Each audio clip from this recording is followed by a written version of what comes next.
Every day the mycology unit receives many specimens for the diagnosis of fungal infections from skin and nails. The ability of the laboratory to detect a fungus is very much dependent on the quality of the specimen it receives. It is necessary to collect an adequate amount of material for both microscopy and culture. Quantity is the most important thing. This short video will demonstrate the proper collection techniques necessary to generate a good laboratory specimen for the diagnosis of cutaneous fungal infections and onychomycosis. Dermatophytosis is the medical term used to describe fungal infections of the skin, hair and nails. These infections are commonly known as tinea, ringworm or onychomycosis. They are caused by a closely related group of mould-like fungi known as dermatophytes. We recommend the following collection instruments for taking mycology samples.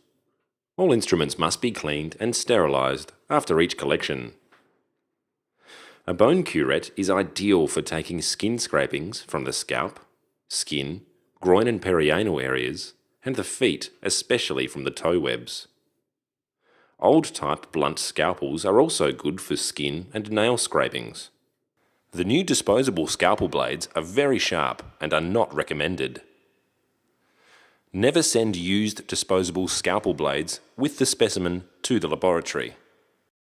A good pair of forceps are essential to pluck hairs and loose skin scales from scalp lesions. A pair of scissors or nail clippers will be needed to trim finger and toenails. Finally, we recommend that a swab be taken to pick up any loose skin scales.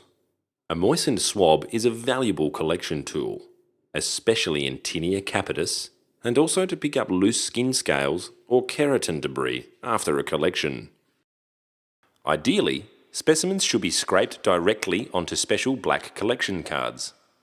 These allow both the collector and the laboratory to clearly see the specimen. Cards may be then folded and sealed.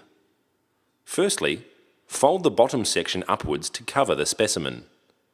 Then, fold the top section over to close the card. While holding the card firmly closed, start at the top by bending the adhesive flap back to peel off the backing strip. Then firmly stick down the adhesive flap to seal the card. Do the same with the two side flaps. Finally, make sure that the card is properly sealed and labelled for transport to the laboratory. Fungal scraping kits with black transport cards are available from consumer products. Nail specimens may also be collected into plastic universal containers or into plastic Petri dishes. If a plastic Petri dish has been used to collect the specimen, then it should be carefully sealed using parafilm. Sticky tape should never be used to seal Petri dishes. The only reason for transferring a specimen from a plastic container to a black card would be for transport via the mail. This is often a difficult process due to the electrostatic charge associated with plastic containers. Use a swab to help sweep the specimen onto the card and to pick up any small bits. When finished, also send the swab to the laboratory. On the left, you see a typical scalp lesion showing hair loss and scaling. Note there are many small broken off infected hairs in the central part of the lesion. On the right, you see a typical large carrion type lesion consisting of crusts, matted hair, exudate and scalp debris. You will need a bone curette to scrape the scaling areas. A pair of small tweezers will be needed to pluck out infected hairs. Take a swab of the lesion to pick up any loose scales to finish the collection. Swabs are very valuable tools when collecting from a carrion lesion. On the left, you see a young boy showing numerous circular, scaling lesions with distinct erythematous borders following contact with infectious kittens. On the right, you see a 5-week-old baby showing typical lesions with raised erythematous advancing borders following contact with several cats. In both these cases, we would use an old bone curette to scrape the advancing border of the lesion. A moistened swab would then be used to collect any remaining loose skin scales. Here we see a bone curette being used to scrape a diffuse scaly skin lesion into a plastic Petri dish. However, a black collection card could also be used to collect the skin scales.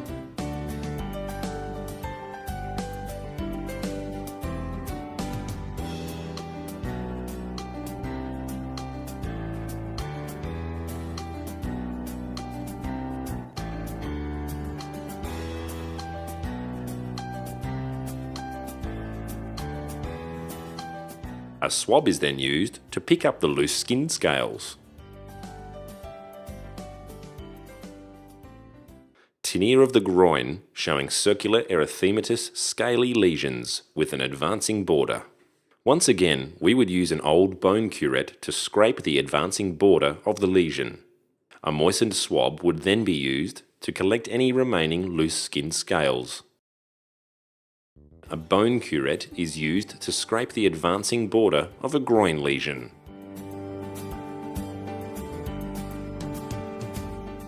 Tinea cruris lesions are usually accessible on the inner thigh.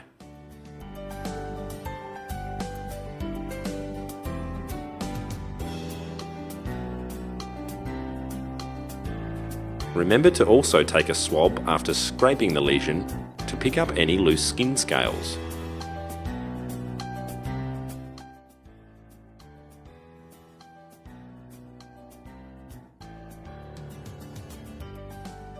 It is important to collect an adequate amount of material.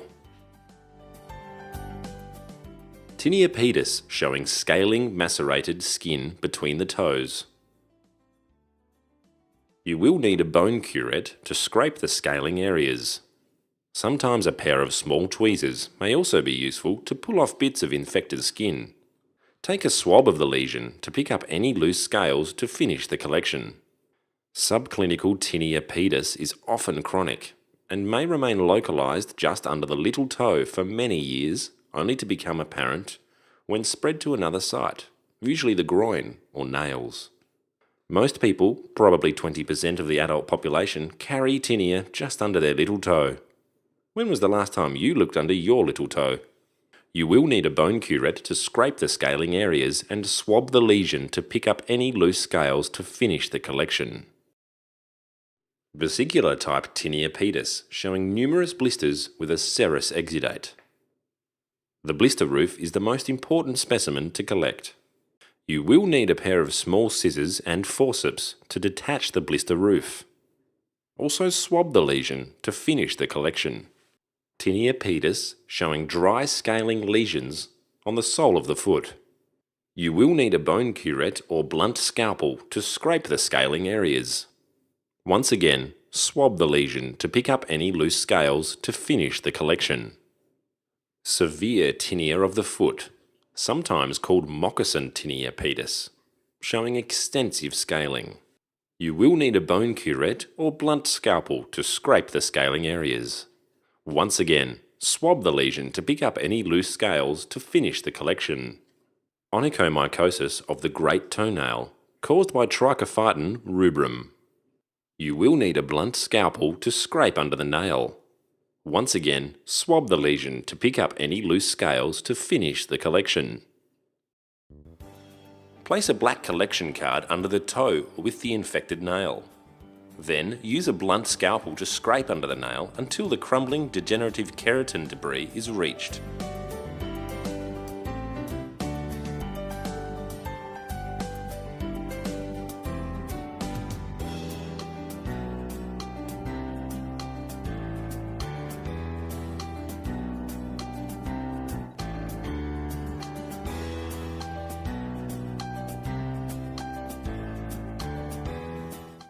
Initially, it may take some time to dig under the nail. However, with perseverance you will be able to collect enough material.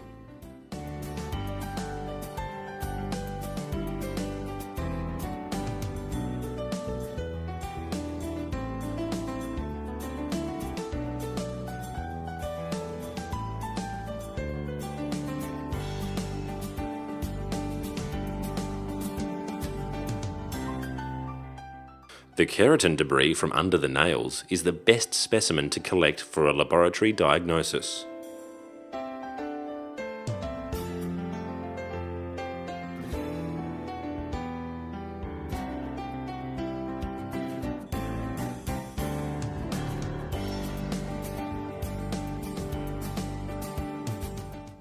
Use a swab to pick up loose debris to finish the collection.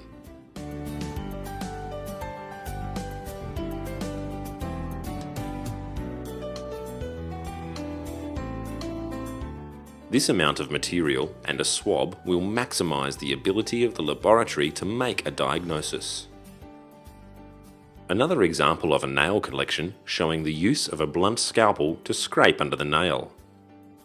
It's often surprising to see just how much keratin debris is present.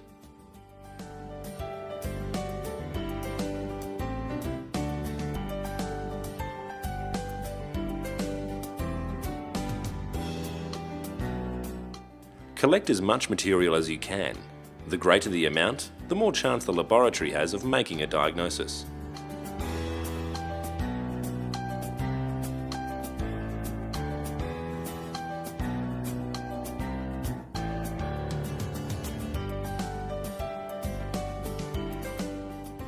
Once again, use a swab to pick up loose debris to finish the collection.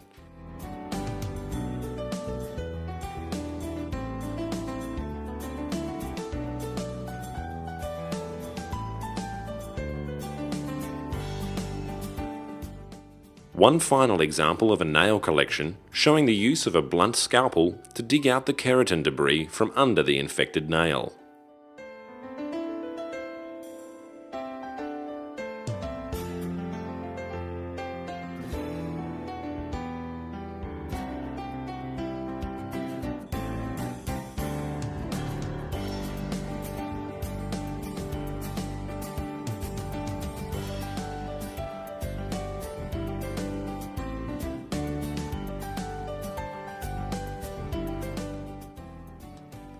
It may take 3 to 5 minutes to dig out enough material from under the nail.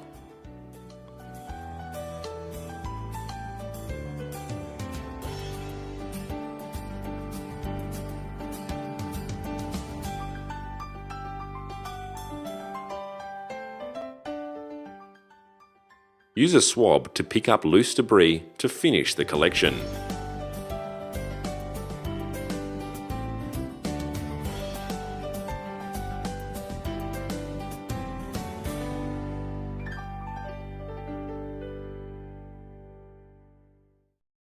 The ability of the laboratory to detect a fungus is very much dependent on the quality of the specimen it receives. For example, the black card on the left, labelled A, shows an adequate collection with sufficient material for the laboratory to do both microscopy and culture. However, the card on the right, labelled B, shows a grossly inadequate specimen, what we in the lab call fairy dust. Please remember, it is necessary to collect an adequate amount of material for both microscopy and culture. Quantity is the most important thing. Finally, always check that the form is correctly filled out and that all specimens are correctly labelled and sealed. Thank you for helping us to provide a quality pathology service to our patients.